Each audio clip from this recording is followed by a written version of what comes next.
Dr. Dread Reviews, take two. Hey, welcome back. This is your old friend, Dr. Dread.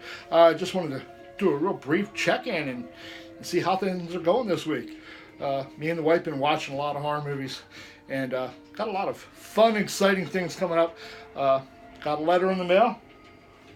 Very happy. It was it's from Monster Bash convention, and very fun convention. It takes place in June, and there's also a Monster Bash magazine.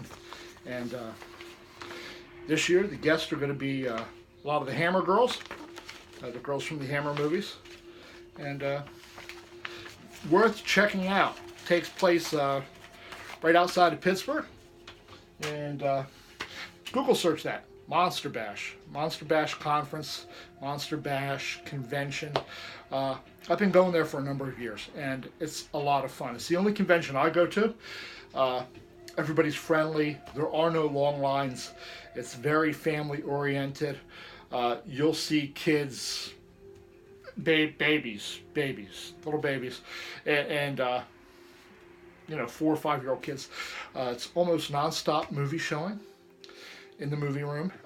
Lots of vendors, and the vendors aren't just limited. The movies, let me back up a little bit. The movies are normally limited to pre-1968, and but the vendors, they sell stuff that's current. And you look around my room, you can see I spent a lot of money at Monster Bash. It's a good time.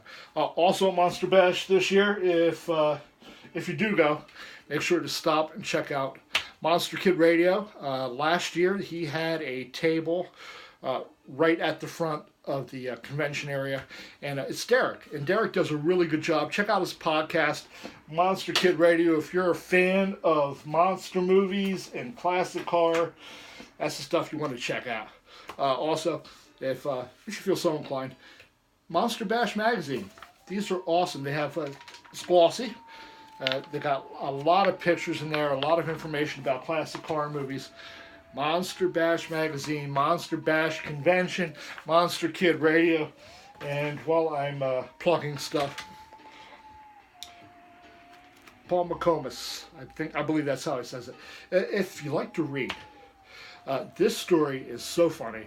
It's a quick read, an hour, but it's about what happens after the Frankenstein monster recovers from the sulfur pit that he was kicked into in Son of Frankenstein.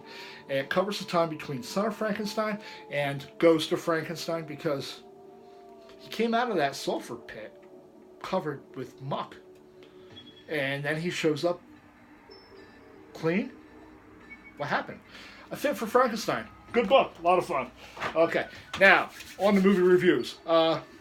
Me and Mrs. Dread, we sat down, we watched a movie on Netflix called Bleed.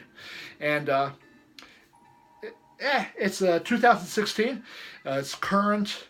It's got a fair amount of gore. It got a ridiculous plot. And one of the problems I have with it is that, once again, we are being terrorized or subjected to horror from the hillbilly people who practice a weird form of religion that involves voodoo and Christianity. And when did that start? I'm thinking it goes all the way back, probably, 70s, Texas Chainsaw Massacre with the hillbilly family, and Deliverance, and what was that? Southern Comfort, I believe, was another movie with the hillbillies. Now, they do a little bit more serious.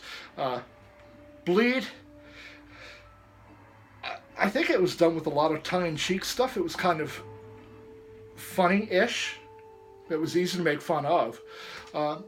If you see it, if you watch it, if you have watched it, leave me a comment down there in the comment section. And let me know what you thought. What are you watching?